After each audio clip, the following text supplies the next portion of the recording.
like this are built so that my children and yours and your elderly parents and anybody who is disabled or needs an extra few minutes can get across the street, so that we're not building for Ford F-150s and private sanitation trucks and Amazon delivery trucks and this litany of bigger, more dangerous vehicles that have taken over our city of 8.6 million people.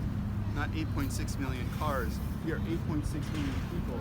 And we deserve the dignity to be able to cross our streets, to ride across our streets, and to be able to exist in this wonderful city and to raise our families here without fear of injury or fear of violence.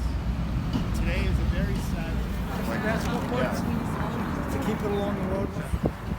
Pediatrician. We all have to figure out how to make sense of this terrible tragedy, which we know is a relatively simple one to fix.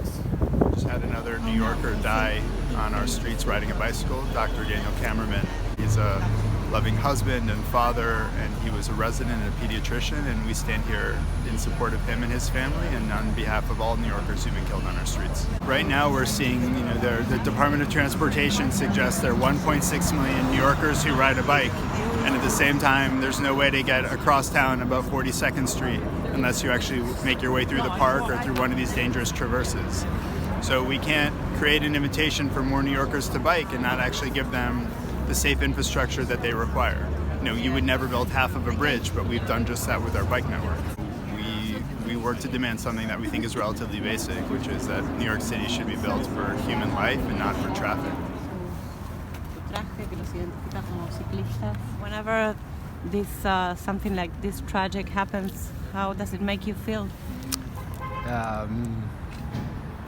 Sad first, and then angry. Angry that this is happening way too often. He's a 29th victim, right? Yeah, I think. I mean, it's not the count. It's just what is done afterwards that's kind of infuriating. The drivers are not held accountable for. So it's assumed that, and a lot of times it's the cyclist's fault because they're dead and they can't really speak for themselves, and the police are not very understanding of that point. So the statements that they get from the drivers, it's a statement for the accident. So you think in this case the driver was to blame? Well, that's the thing, we don't even know what happened. I heard he skied on a patch of ice, right? The cyclist, Dr. He might have. He might have been forced into it, in the sense that drivers are not looking out for the cyclists. And I think the general callousness of drivers in New York City in general. So the culture is such that they are not rarely punished for killing. On the eve of the darkest, longest night of the year, Dr. Cammerman's family is entering the darkest part of their lives. I am intimate with the life of a physician. I was married to one for 35 years, and he too was killed on his bicycle. And I know too well what this family has entered into. It's like a bomb going off in your living room, leaving shrapnel in the bodies and the hearts and the minds of every member of that family, that neighborhood, that community, and for a physician whose life is dedicated to saving lives and preventing injury, to the integrity of the body. For someone to die in this needless, violent way is an atrocity.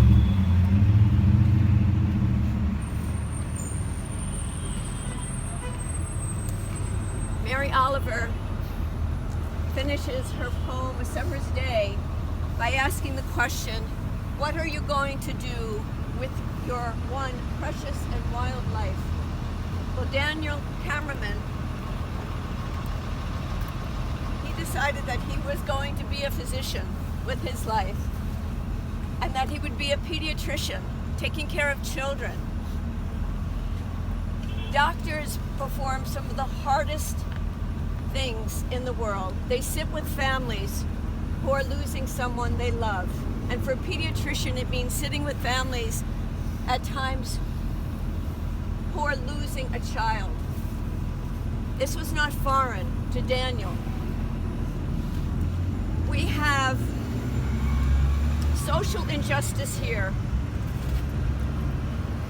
and it's situated right in the middle of beautiful Central Park. Dr. Cammerman was her pediatrician, and we also, she's 7 months old, so he was with us when she was born at Mount Sinai, and has just, we've only known him for a short amount of time, but I think he really just has totally shaped the way we've become parents, and this is our first baby, and he just has kind of taught us not to be afraid of things and to get out and live our lives and experience the world with her and show her what an amazing place it is. And this is just so unbelievable. We just can't believe it. It's so stupid and senseless and just completely infuriating. So we're very sad, and I can say I was at his office this morning to get a flu shot for her, and everyone there is just totally devastated. So you can really tell he had such an impact on everyone he met. So this is just a terrible, terrible With tragedy. my children's pediatrician. The story is very close to home because my husband bikes back and forth. He's also a physician on the same exact path. And we actually live in the building that he practices in. It's a resident housing. Every single person we talked to said, "Oh, you have to go to Dr. Cammerman." I said, "Wow, what's so good about him?" Anyway, we got an appointment with him and immediately understood. He was just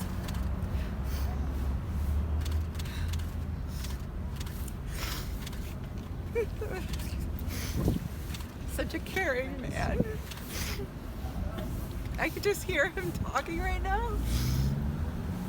He would ask my son, "So, what's your favorite food?" And because my son was at a doctor, he said broccoli and chicken. Far from the truth. He would always say, my friends and I were talking about this the other day, "So tell me about the fun stuff." Like, he was so much more than a doctor. He was just a friend and a partner to so many parents. And on behalf of all my friends that couldn't make it here, I mean, we miss him so dearly.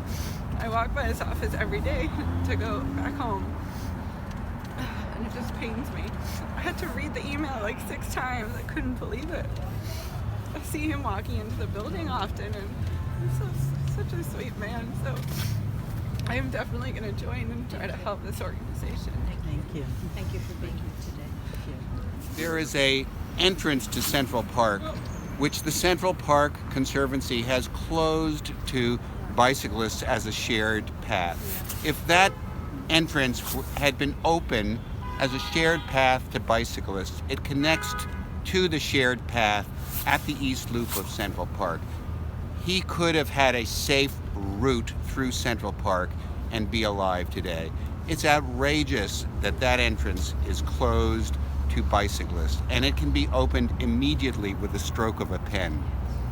That should happen right away. My name is Helen Rosenthal. I'm a member of the City Council. I represent the Upper West Side and Central Park. We've been to too many of these friggin' things. Mary Beth, you always lay it out so beautifully and so passionately and from your heart. This has got to break you every friggin' time we're standing out here. Well, Helen, this one particularly breaks me, because Oh, the connection. Daniel's 54, my husband was 56. Kids, the involvement, the specialness that people felt about their physician. Thousands of I people. ride my bike to work and when I can, and which is often, and it's the singular most beautiful part of my day, riding to work. You're in friggin' New York City, right? The nuttiness of New York City, and you're riding your bicycle. It's magical to have that feeling. But then look at those of us who are left standing because 29 people of us were killed for just riding our bikes in New York City. And, you know, it's mind-numbing for all of us. So I want you to know, as usual, as with the Columbus Avenue bike lane, the Amsterdam Avenue bike lane, now the Central Park bike lane, closing the loop inside the park, we've achieved a lot together. Ken, you've been fighting this longer than I've been born. That's not true. I'm older than I look. I'm not that old. But you know the point. You've been in this so long, and it's so painful every time. So I know for a fact, or let me say this to you. You can count on me for accurate information. You can count on me to push forward a bike path, a protected bike path, whether we should have one transverse going eastbound, one transverse going westbound, something that I've called for the last couple years. You can count on me to be doing all of that. Thank you, Helen. But thank you. it just misses the whole point. It misses the point. It misses the point. And No, and the truth is that that is the That point. is the we point. need safe passage. Driver accountability.